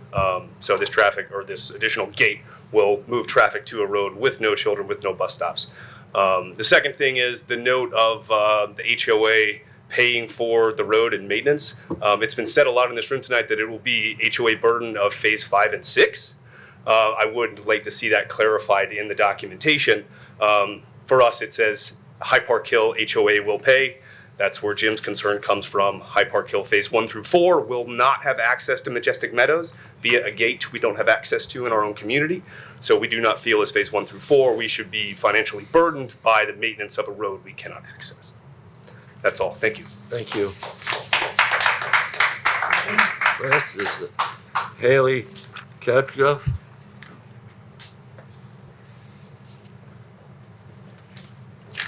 My name's Haley Kadoof. I live at 5039 High Park Hill Drive. I don't have a lot to add other than when High Park Hill residents were purchasing and writing our contracts to build in there, we were told that these lots would be a part of King's Chapel. We were not told that these would be in High Park Hill. So that was news to us. Who gave the wrong information, how they got it, I don't know.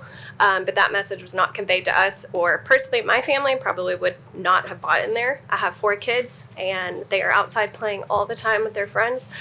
We have very small lots, very narrow driveways. There's a ton of parking on the streets. So the kids play in the front yards, on the sidewalks, out in the street. They're out and about. So the concern of traffic and construction vehicles and emergency vehicles and at least 156 more cars coming through going to Fox Farms is a very big concern. So, and we don't want to go to King's Chapel. If we do, we have friends over there that, come invite us over. So we're not trying to just peruse through King's Chapel and, connecting the neighborhoods or anything like that. Thank you. Thank you. Okay, at this time, we'll close the public hearing.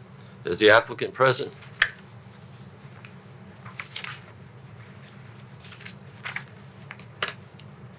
Hi, Will Cronk with Cronk Engineering, applicant representing the developer. This time we don't have anything more to present, but we're here to answer any further questions you might have. Okay. If you'll hold there, then anybody for any questions from the commission? I got a question. And they brought up a very valid point. If 5 and 6 is basically going to be on their own, and the 1 through 4 shouldn't have anything to do with paying for the upkeep of Majestic Meadows Drive or any of the other things, they're not even going to have access to it. That's correct. Yeah, phases 5 and 6 will have their own HOA documents and own. And the 5 and 6 HOA is going to take care of the costs. Correct. And that's why you're calling it High Point Hill rather than, and you're leaving out 1 through 4 as far as the cost of that. Yeah, we've been trying to say specifically 5 and 6 as part of 5 High and Park Hills. That, because I don't think it was in our last amendment to that, we need to specifically say, I don't think there's going to be 2 different HOAs. I think there's one HOA, it's specifically 5 and 6 needs to be specific that they will be the, cover the maintenance of the roads and whatever else you're doing there. So maybe in this one, we can amend it saying what you had plus specify it to 5 and 6. And hopefully all those homeowners will know that they have extra HOA dues because of it. I do want to clarify for some of our audience, if they did not know that this 5 and 6 was not going to be a part of their subdivision, it was going to be called something else, then that's on, I don't know who that's on. But when did we first approve this? Wasn't it a year or so ago? Yep. When John, yeah. So it's been over a year now that we know, I mean, this part of High Park Hills has been part of High Park Hills. So if you didn't know about it, I'm sorry. But we've known about it here, and so, yeah. Thank you. Any other questions on this item? Just wanted to make the statement that to me, the difference between the request in this meeting and when this came to us over a year ago is that we now have a traffic study that talks about the safety and the trip generation and how this is a good distribution for both neighborhoods, and then also the maintenance responsibilities. What I remember from the last meeting, I don't remember any talk about that. So to me, that's a change in what was presented. As far as my condition of approval to the last item, I did mean for that to reference the High Park Hill HOA for phases 5 and 6. So I don't know if there's a way to clarify that for the record, or if we state that in this item, that's enough, but just wanted to ask that question. That was my understanding of your motion. Okay, okay. I based on some of the conversation y'all have had, though, I want to make sure I understand that specifically, if I recall, addressed the maintenance on Majestic Meadows. I don't believe that, it's Kings Chapel. Now that we're talking about High Park Hill, y'all have mentioned Florin Drive, the section of Florin Drive that only 5 and 6 can access. So if that's a little bit different than the Kings Chapel request, so if that's also part of the 5 and 6 maintenance issue, that would be a different condition of approval.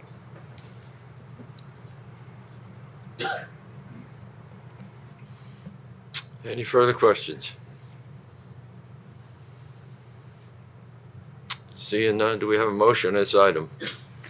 I would move for approval based on the staff's recommendation with a condition of approval that the High Park Hill Phase 5 and 6 HOA has responsibility for both of the gates and the section of roads, all roads that are bounded by those gates. Okay, we have. And that they provide us with the documentation regarding the CCRs, the access easements, maintenance agreement, and other required legal documents. Okay, we have a motion. Do we have a second on this item? Second. We have a second. All in favor signify by saying aye. Aye. Aye. Opposed? 2 opposed. Okay.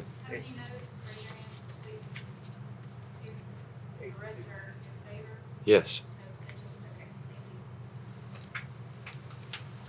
Okay, motion carries. Thank you.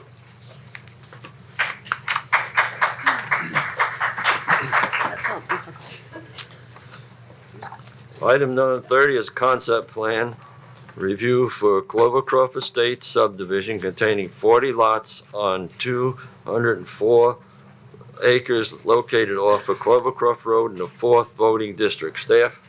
Mr. Chairman, I'll wait just a moment.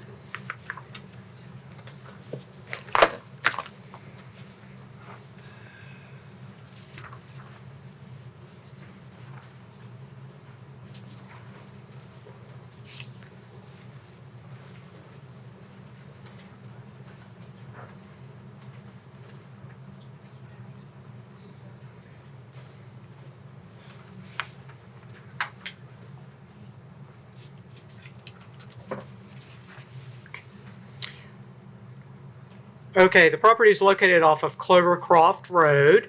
Property totals 204.08 acres. 40-lot conservation subdivision is being proposed. This project is proposed to utilize the Clovercroft Preserve non-traditional wastewater treatment and disposal system for wastewater, and as required by Article 20, Section 20.05, a revised site plan for this system is required. For your reference, Clovercroft Preserve is to the west of the property or on the left-hand side of the screen. A revised site plan for the system has not been submitted, and therefore the use does not have an approved method of wastewater treatment and disposal. The applicant has set aside 4.33 acres of soils area for this, but no analysis was provided as to the area's capacity since the aforementioned site plan and the required detailed soils investigation report and design development report were not revised. Clovercroft Preserve's wastewater system was approved for 120 lots. The current Clovercroft Preserve development is approved for 95 lots. The wastewater system for Clovercroft Preserve is insufficient to serve the proposed 40 lots. In order to submit a revised wastewater site plan to address the wastewater treatment and disposal for the proposed development, a DDR, a DSIR, and a draft state operating permit from TDEC are required. And also a certificate of convenience and necessity is required from TPUC with proof that the property is in the utility service area. Now, on the screen is the Natural Resource Protection Plan. Staff reviewed this protection plan and noted that at least 8 of the lots contain slopes in excess of 25%. You can see those those lots outlined in the circle in the blue, and the red is the slopes in excess of 25%. These very steep slopes must be located in open space. Staff noted numerous discrepancies with the submitted information regarding the development ownership, including owner authorization and the deeds showing ownership were not provided. As a revised site plan for the wastewater treatment and disposal system has not been submitted, let alone approved, the proposed use does not have an approved method of wastewater treatment and disposal. The application does not comply with the natural resource protection standards of the zoning, among other noted deficiencies that were outlined in the staff report. And finally, staff does recommend denial of this concept plan. Now, earlier today, staff did receive a request by the applicant to defer the application, and Mr. Chairman, I recommend that we ask the applicant to come up for that deferral.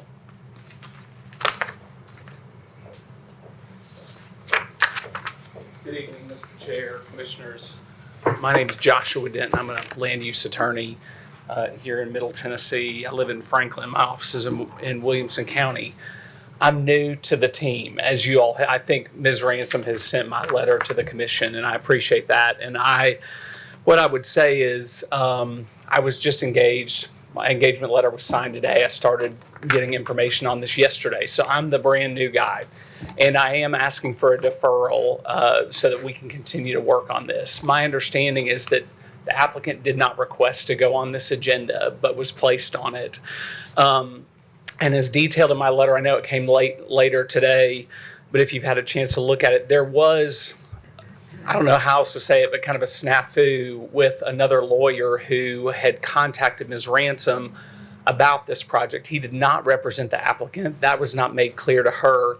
But when that happened, as is normal course, because I've dealt with these folks many times, when we get involved, the lawyers are involved in communicating with staff. And so the applicant was trying to have communications with staff about these issues, and that was really not, there was just a breakdown between the lawyer who had called and that message, his message that he didn't actually represent the applicant didn't get made clear to Ms. Ransom, so those lines of communications were stalled. When I got involved, just essentially yesterday, I've started talking to Christy since yesterday, and I think the evening before. We've submitted the owner, I just got refreshed owner affidavits. I thought, let's neutralize this. So we've submitted those. We've submitted the deeds. There had been soil data and analysis done. We've gotten that in. Obviously, this is coming in late in the day for today, which again is why we're asking for the deferral. In addition, I've talked to the general counsel for Tennessee Wastewater, who has walked us through the TPUC process, which is short of an application, which is a good thing, and that's already underway because it is contiguous and adjacent. And the SOP is in the process of being drafted as well. So we would ask that the commission grant us a deferral. Again, to my understanding, we didn't ask to be on this agenda, and it is our first request for a deferral so that we can get that additional information into you and work with staff on this collaboratively. That's the hope. So Thank you. We would respectfully request that. The development team is here, but there's still much left to be worked through. So we would appreciate the commission's indulgence of that. Thank you. Any questions? Glad to take those. Well, that's fine. Do we have a motion for a deferral for the applicant to defer this item? Is 30-day deferral adequate, or does it need to be longer? I wish I could say 30 would be great. I think March would be a better target because some of as I understand it, the TPUC request, which is in the process of being submitted by Tennessee Wastewater, that's a notice. It's not an application, but there is a waiting period once the notice is in. So I think March would be more realistic for us to have, hopefully, the draft SOP submitted, very close to being submitted with all the additional information. So. I have a question. If staff could confirm this, my understanding from my years on the Planning Commission is that the procedure outlined in the county's regulations is that you submit the wastewater plan first, that gets approved, and then you submit the concept plan. Is that correct, or can you walk us through what's outlined in the regulations? Article 20, Section 20.05 requires that a wastewater site plan be submitted for the wastewater treatment system on it, and then the concept plan comes in for the system it's going to use. And so that would be the process by which this should have gone through, yes. Right, and the staff's assessment, I think, in the report is that procedure wasn't followed, and that's part of why you're recommending that we deny this concept plan. Yes, that is correct. correct? And Well, just a minor point of clarification. I believe it's set up to where the wastewater site plan doesn't have to be submitted, and then the concept plan. They can be submitted in conjunction, and typically are submitted in conjunction. And so I wanted to make that clarification. And what we usually see, from my memory, is that there's an agenda item for the wastewater plan. We would vote to approve that, and then maybe the next thing is the concept plan. That might be the next agenda item. Yes, because you cannot approve a concept plan if there's not an approved source of wastewater. Right. And in this case, there has to be a revised wastewater system site plan because the capacity of the existing system on the neighboring property isn't sufficient to also cover the 40 lots proposed here. Right. Based on that, then I move that we recommend denial in alliance with the staff's recommendation. I'm sorry, was there a motion on the floor Oh, for deferral first? No. No. No, I asked for one, but I didn't get a vote on it. We asked a question. Is it accurate that they didn't request to be on the agenda? Hold on. Sorry. Was there a motion for a deferral No. made? And if there was one, there wasn't a second, correct? And so you have made a motion for denial. Just ask a question. About 30 or 60. I didn't make a motion. Okay, and so now there's a motion for denial, and so there needs to be a second of that, or it die, and then you can have further discussion. Right. Okay, so we have a motion for denial. Do we have a second on that motion? Second. A motion and a second. All in favor, Wait. say. Now there's some additional discussion because you had some questions that were pending, but I didn't want it to come up until there was a second on the motion. Do you want me to restate the question? Yes, please. Did they in fact not ask to be on the agenda? I was not told they did not want to be on the agenda. My impression went was through they ID wanted to be on the IDT. agenda. Okay. So second question, is a deferral versus a denial gonna impede them from reapplying? I mean, it doesn't restrict anything in the future. It's more semantics if I'm. Do you want me to unless answer I'm that? missing- Yes, please. Okay, so in this case, the zoning ordinance was amended to change the setbacks. This was filed before the county commission took action on the setback change. If this is denied, it will be a new application that they will come in with, meeting the new standard in the zoning ordinance. If it's also not filed before Monday, and assuming the county commission approves the new zoning section related to utility information, that will also have to be provided with a new application. So there is a distinct difference to this applicant on a deferral versus a denial. Now, Josh and I had a conversation about pending ordinance doctrines that I haven't researched at all, so I'm just gonna throw that out there, but that may still be an issue. But in terms of the applicable zoning ordinance provisions, it does make a distinct difference in a deferral versus a denial. Now, you know, it's up to you all to decide that, but I want you to understand the implications of one versus the other. Thank you. Okay, thank you. But at this time, we have a motion and a second on this item to defer it, To deny. to deny it, I'm sorry. All in favor signify by saying aye. Aye. Opposed? No. You have a show of hands on how many approve of it? 1, 2, 3, 4, 5, 6, 7. Opposed? 1, 2, 3, 4.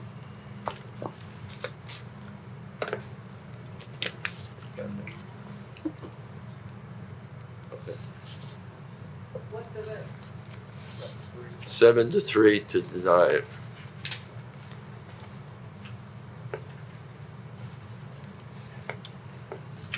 Thank you.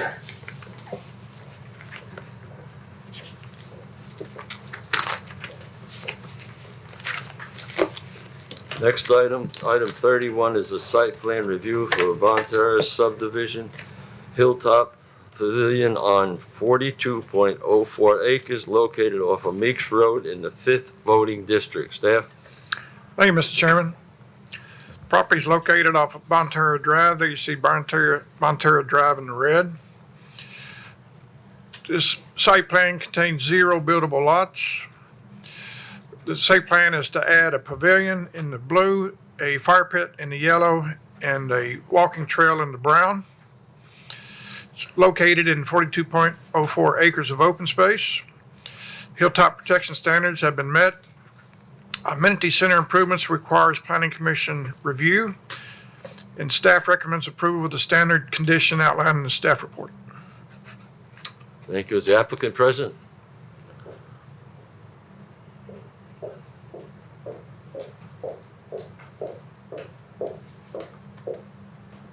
Good evening, Allison Corolla with T-Square Engineering. I'm here to answer any questions, really just requesting your approval. This is a pretty simple amenity request at the existing Bonterra subdivision.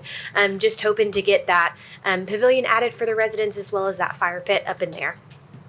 Thank you. Yes, sir. Are any questions of the applicant? I don't know a lot about the Hilltop recommendations or regulations, I'm sorry. So what exactly is it meeting? I'm familiar with this subdivision. So what is it meeting? What are the Hilltop regulations? So they can only disturb 20% of the hilltop, and then 80% has to be preserved. So they're not disturbing more than 20% of the entire hilltop. Is the road up there to the top, kind of the top right a little bit, is that the main road coming in? The road arching around the amenity is the main road. No, from Meeks Road, is that the road at the top here that's not in highlight? Correct. Yes, ma'am. I'm sorry. So when you come in, you'll turn right and you'll go down. There's not a lot of tree coverage there or anything, is there? I don't recall. It's just a walking path that we're proposing, not a drive accessible. up to the pavilion. Okay. The arching road is where a majority of the homes are located. I apologize for that confusion. Any other questions? Do we have a motion on this item? Move for approval based on staff recommendations. Second. A motion is second. All in favor signify by saying aye. Aye. Opposed? Motion carries. Thank you. Thank you all. Item number 32 is Chestnut Hills Farms, which was on the consent as a deferral. Item number 33 is preliminary plat review for Grove subdivision containing 14 lots. I'm sorry, phase 14 containing 7 lots on 6.49 acres located off of Udeli Covington Road in the 2nd voting district. Staff? Thank you, Mr. Chairman. The property is located off Wildings Boulevard. They see Wildings Boulevard in the red. This phase totals 6.49 acres. There you see the property boundaries in the blue. This will consist of 7 lots. There you see the 7 lots in the pink and white. There's also 2.9 acres of open space in the green. The water is provided by the Millcrofton Utility District.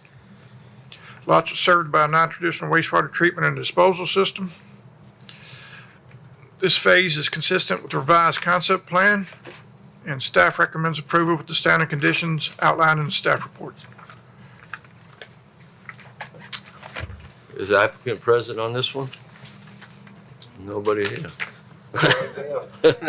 Okay. All right, do we have any questions on this item? Do we have a motion on this item? Move to approve per staff recommendations. Motion is second. All in favor signify by saying aye. Aye. Motion carries. Thank you. Okay, now item 34 is election of officers, but with the permission of the commission, we'll do this non-agenda item first, and then we'll do the election.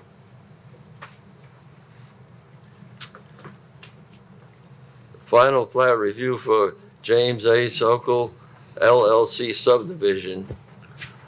Sokol and Kimball subdivision LLC containing 2 lots on 11.95 acres located off Meeks Road in the 5th voting district. Staff?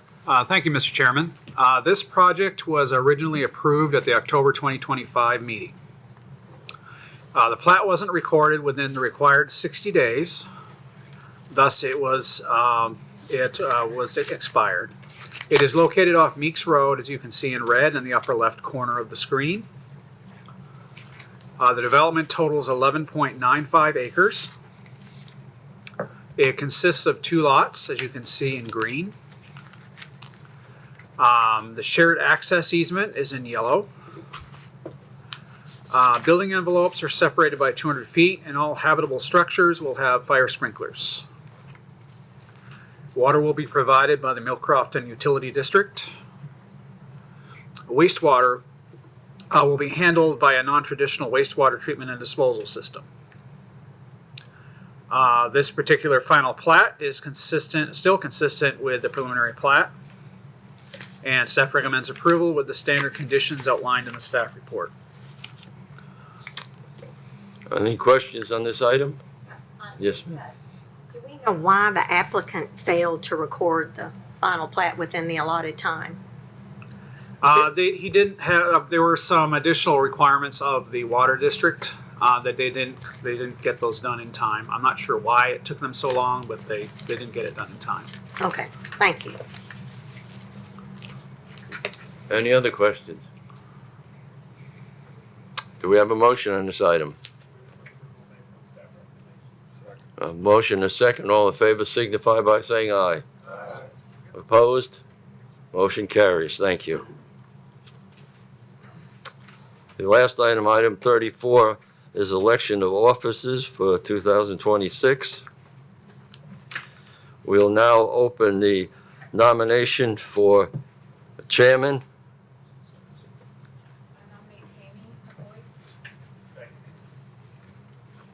Okay, we have a motion and a second for Sammy McCoy. Any other nominations?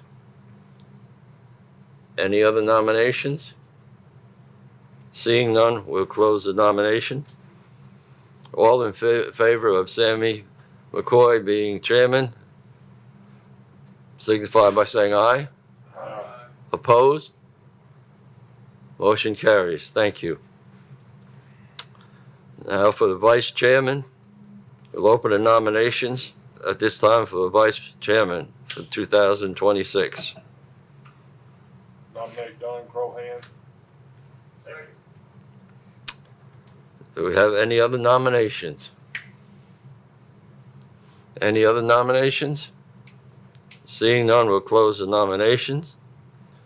All in favor signify by saying aye. Aye. Opposed? Motion carries. Thank you. We'll open up nomination now for the secretary, our current secretary. Do we have nominations? Have a motion and a second. I'm sorry. Motion and a second for Aaron Holmes for secretary. Any other nominations? Any other nominations? All in favor signify by saying aye. Aye. Opposed? Motion carries. Thank you. Now we'll open up the nominations for current secretary pro tem.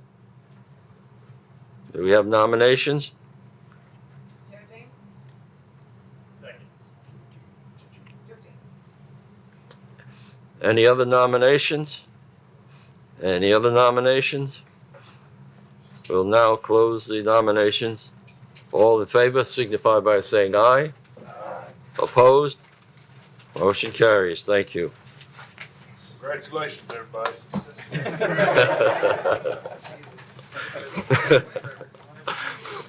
All right, is there any other business? It's early. Everybody wants to go home.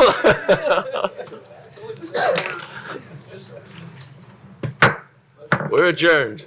Thank you.